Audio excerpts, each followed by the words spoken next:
या इव्हेंट बद्दल तुम्ही काय सांगाल? उद्योग बोध हा खूप चांगला इव्हेंट आहे. हा सॅटर्डे क्लबचा फ्लॅगशिप इव्हेंट आहे. आणि याच्यात सॅटर्डे क्लबचे जेवढे सगळे चॅप्टर्स आहेत त्याच्यातून प्रत्येक जण हा येण्यासाठी प्रयत्न करतो, महाराष्ट्रातल्या कानाकोपऱ्यातून आणि बाहेरच्या राज्यातून पण जिथे जिथे आपले मराठी चॅप्टर्स आहेत ते लोक येण्याचा प्रयत्न करतात. आणि खूप नॉलेज शेअरिंग होतं, खूप लोकांना तुम्ही भेटता, क्रॉस नेटवर्किंग होतं, चांगले मान्यवर येतात जे तुम्हाला गायडन्स करतात आणि खूप बिझनेस जनरेट होतो. आणि एक युजली एक पॉझिटिव्ह मोटिवेशन इथून डेव्हलप होतं, जे घेऊन माणूस त्यांच्या शहरात जातो, गावी जातो आणि तिथून तो व्यवसायासाठी परत एक नवीन उमेदीने काम करतो. उद्योग किंवा व्यवसाय म्हटलं तर गुजराती किंवा मारवाडी हा समाज अग्रेसर मानला जातो. तर तुम्हाला काय वाटतं की मराठी माणूस या सगळ्यामध्ये कुठे आहे?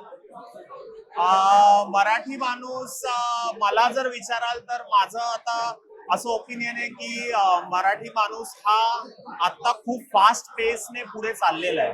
आपण मोस्टली ऍग्रेरियन इकॉनॉमी किंवा फार्मर ड्रिव्हन इकॉनॉमी मध्ये होतो किंवा आपले व्यवसाय वेगवेगळे व्यवसाय होते.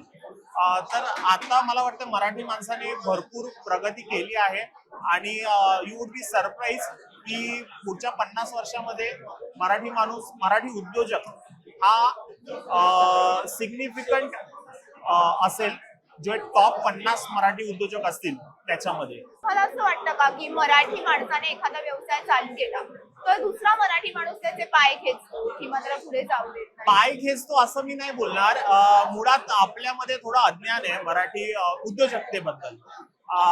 आणि आपण एखाद्या गोष्टीबद्दल थोडं अज्ञान असलं तर एक थोडी भीती असते किंवा एखादी गोष्ट आपल्या ह्याच्यात कोणी केलेली नसते.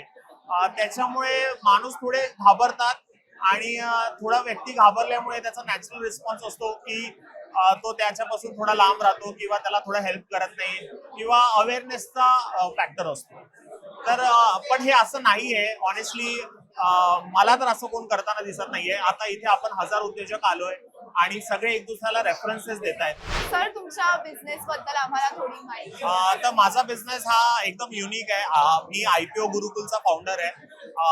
आमची 3 जणांची टीम आहे. तर आम्ही मराठी उद्योजक आहेत किंवा इन जनरल उद्योजक जे आहेत त्यांना कॅपिटल मार्केट मधून तुम्ही पैसे कसे रेज करू शकता, म्हणजे तुमचा बिझनेस जो आहे त्याच्यातून तुम्ही लोकांना त्याचे शेअर्स देऊन त्याचा IPO आणून तुम्ही तुमच्या बिझनेससाठी पैसे कसे उभे करू शकता, ते आम्ही लोकांना गाईड करतो.